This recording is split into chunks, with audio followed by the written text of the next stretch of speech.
Je me souviens de cette matinée comme si c'était hier. La brume s'élevait lentement des sous-bois, et l'air humide sentait la terre et les aiguilles de pin. Je marchais seul sur un sentier oublié, un vieux sac sur le dos. Rien d'autre que le silence et les bruissements des feuilles sous mes pas. J'aimais cette solitude, cette sensation que le monde humain s'effaçait peu à peu. Mais ce matin-là, quelque chose d'inexplicable me guettait. Tout a commencé par un bruit derrière moi. Au début, j'ai cru que c'était un animal quelconque, peut-être un ours. Et le son était différent, lourd et profond, comme des pas, mais pas ceux d'un animal que je connaissais. Je me suis figé, essayant de ne pas respirer trop fort. Et puis je l'ai vu, là, entre les arbres. Une silhouette immense, debout sur deux jambes, enveloppée de poils noirs qui semblaient absorber la lumière. Ses yeux brillaient dans l'ombre, rouge ou doré. Je n'ai jamais su exactement.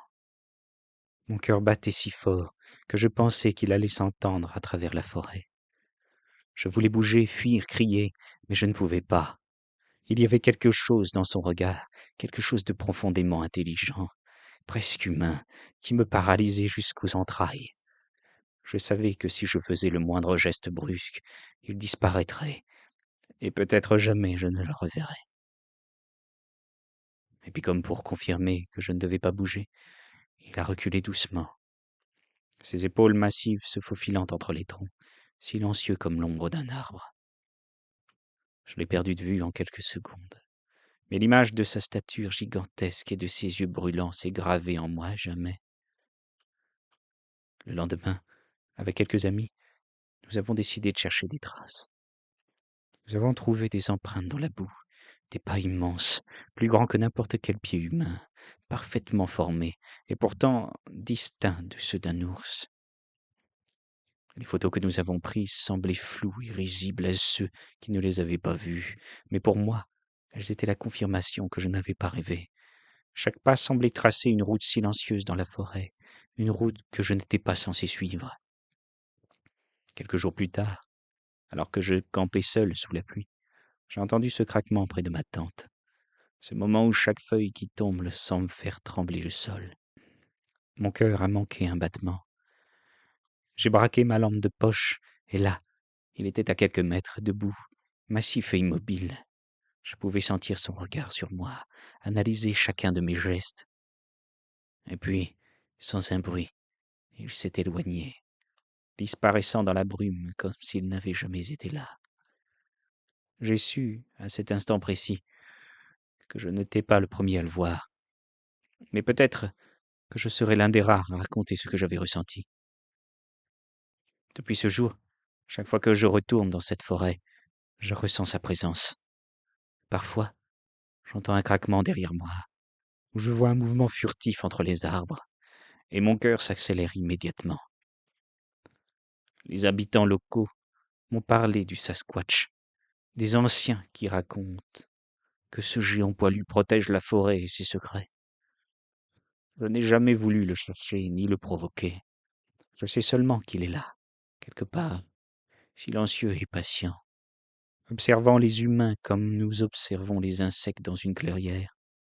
Et parfois la nuit, lorsque le vent souffle entre les troncs et que le feu de camp vacille, je ferme les yeux et je l'imagine encore, là, entre les arbres, immobile, observant mes gestes, sachant que je n'oublierai jamais le poids de sa présence et le mystère qui l'accompagne.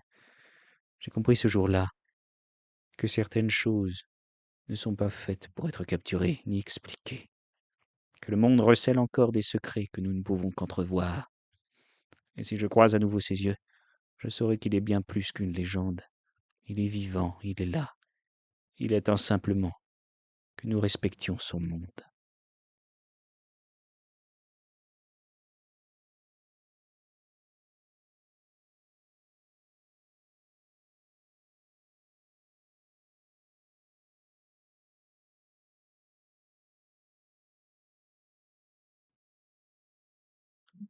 Histoire 2.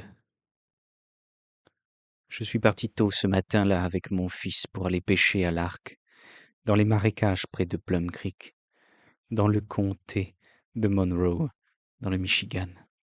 C'était un endroit que je connaissais bien, un coin tranquille, éloigné des routes principales, bordé de ponts de chemin de fer et d'herbes hautes.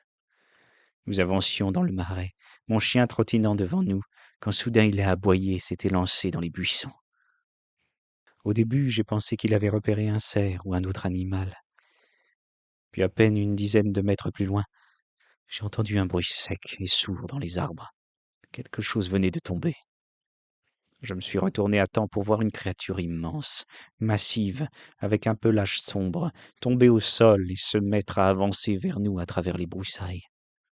Ce n'était pas comme un ours, pas même ressemblant à ce que j'avais déjà vu dans ces bois. C'était plus primate. Mon chien fonçait vers elle en aboyant. Je l'ai appelé, mais avant que je puisse le rejoindre, cette chose a bondi si vite à travers les arbres et les buissons que même mon chien a eu du mal à la suivre. Le chien l'a poursuivie sur une pente, puis au-delà des rails de chemin de fer, avant que je ne puisse ramener mon chien à moi. Tout s'est passé en moins d'une dizaine de secondes. C'était si rapide qu'on n'a même pas eu le temps de sortir nos téléphones pour prendre une photo. Mais je l'ai vue de mes propres yeux, une grande forme qui, lorsqu'elle marchait sur deux pattes, semblait presque aussi grande qu'un homme debout. Mais sa posture était légèrement penchée en avant. Mon fils m'a dit qu'elle aurait été encore plus grande si elle s'était tenue complètement droite. Ce que nous avons vu, il n'y a rien ici qui ressemble à ça normalement. Pas d'homme, pas d'un animal que je connaisse. C'était sombre, poilu, et la façon dont il s'est déplacé à deux pattes, on ne peut pas confondre ça avec un ours. Quand j'ai raconté les faits à l'enquêteur de la BFRO, il a dit que mon fils et moi étions crédibles, et que ce qu'on a décrit ne correspondait pas à un animal ordinaire. Je ne sais pas ce que c'était exactement, mais je sais ce que j'ai vu, et ça, c'était autre chose.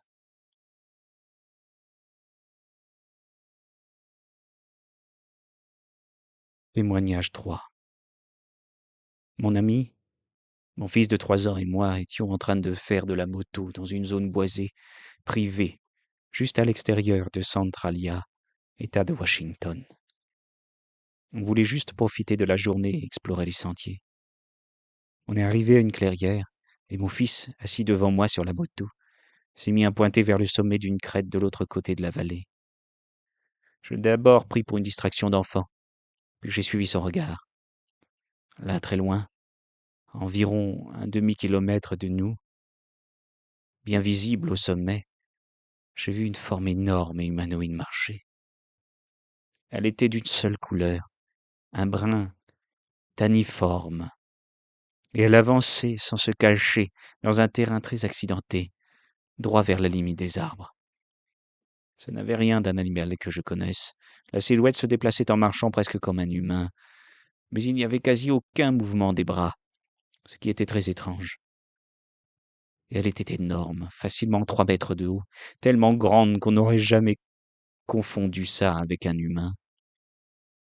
On la regardait pendant au moins 30 secondes, jusqu'à ce qu'elle disparaisse dans la forêt. On a tous été silencieux après ça, incrédules de ce que l'on venait de voir. Témoignage numéro 4.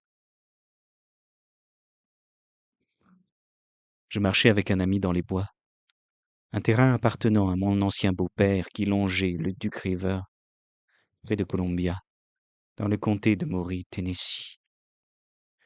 C'était au printemps de 1979. Nous aimions explorer ces bois, surtout en plein jour, parce que c'était calme, isolé, sans voiture ni promeneur autour. Nous avancions sur le sentier, rien ne laissait présager quoi que ce soit d'inhabituel. Puis soudain, nous sommes sortis d'un bosquet d'arbres pour déboucher dans une clairière rocheuse. C'est là que je l'ai vu.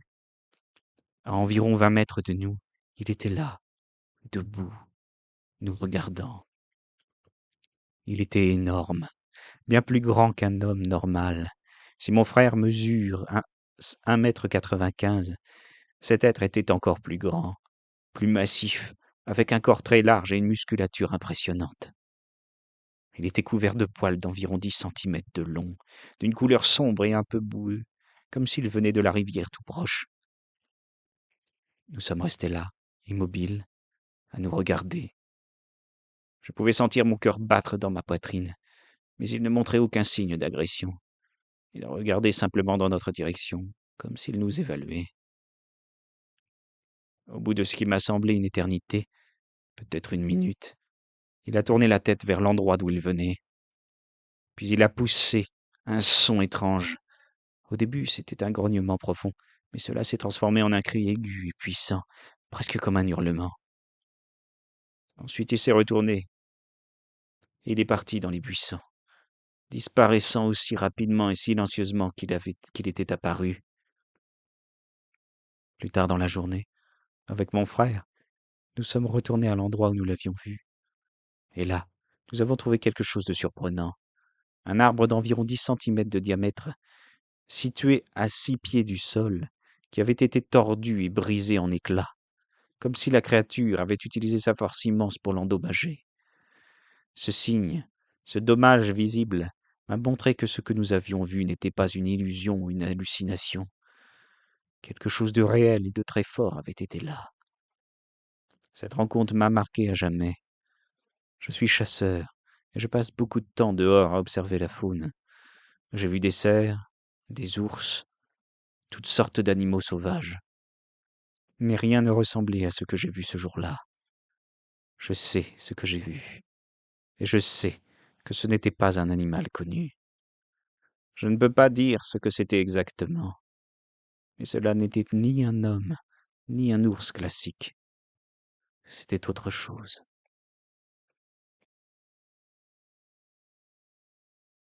Témoignage 5. Un jour calme, sans vent, alors que toute la surface du lac était comme un miroir. Nous avons vu un sillage en forme de V se former sur l'eau, mais il n'y avait aucun bateau, aucun vent, aucun animal visible pour le provoquer. C'était comme si quelque chose poussait l'eau lentement sous la surface. Avec des jumelles, nous avons observé ce sillage s'approcher de la rive. L'eau se déplaçait, mais on ne voyait rien dépasser à la surface, seulement une forme sombre juste sous l'eau qui créait ce mouvement. Ce n'était ni un tronc, ni un poisson, ni quoi que ce soit que nous connaissions. Selon ce témoin, cela s'est produit plusieurs fois, à différents moments de la journée, lorsque le lac était parfaitement calme, et jamais quand le vent soufflait ou que des bateaux faisaient des vagues. Un autre visiteur, lors d'une réunion familiale au bord du lac, raconte avoir vu une silhouette. Nous faisions un tour en bateau autour du lac, quand quelque chose nous a suivis dans l'eau. D'abord, on a cru que c'était un tronc, mais en se rapprochant, on a remarqué comme une nageoire ou une bosse. L'eau semblait glisser sur ce qui ressemblait à des écailles, et ça nous a effrayés. Quand on s'est approché du rivage, ça s'est arrêté et a disparu sous la surface. Ces récits sont cumulés depuis de nombreuses années autour du lac, particulièrement lors de matinées calmes ou au coucher de soleil, ce qui renforce la légende que quelque chose pourrait réellement habiter les eaux profondes de Moon Lake. J'habitais depuis 11 ans sur les rives du Loch Ness, et je voyais l'eau chaque jour. Mais je n'avais jamais cru que je verrais quelque chose d'extraordinaire. Puis c'est arrivé. C'était une matinée calme. L'air était froid et la surface du loch était presque miroir. J'étais au volant et je me dirigeais lentement vers le village de Glen Urquhart quand j'ai aperçu quelque chose bouger à la surface de l'eau. Au début, je pensais que c'était juste un reflet ou une vague créée par un bateau. Mais il n'y avait aucun bateau à l'horizon. J'ai ralenti. Là, à quelques centaines de mètres de la rive, j'ai vu une forme sombre massive, émerger puis replonger dans l'eau. C'était comme un bossage, mais beaucoup plus large et lent que tout ce que je connaissais. Je me suis arrêté, le cœur battant, et j'ai regardé pendant de longues secondes. L'eau se remuait sous ce qui semblait être une longue silhouette sous-marine, plus large que le cou d'un animal connu.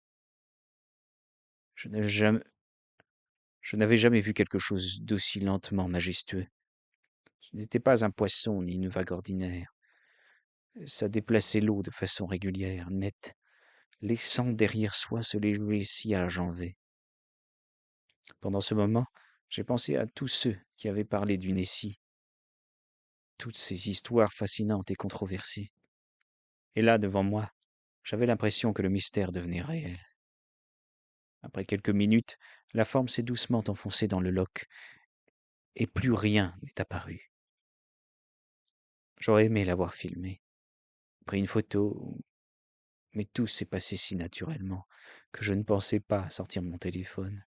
Je sais seulement ce que j'ai vu ce jour-là.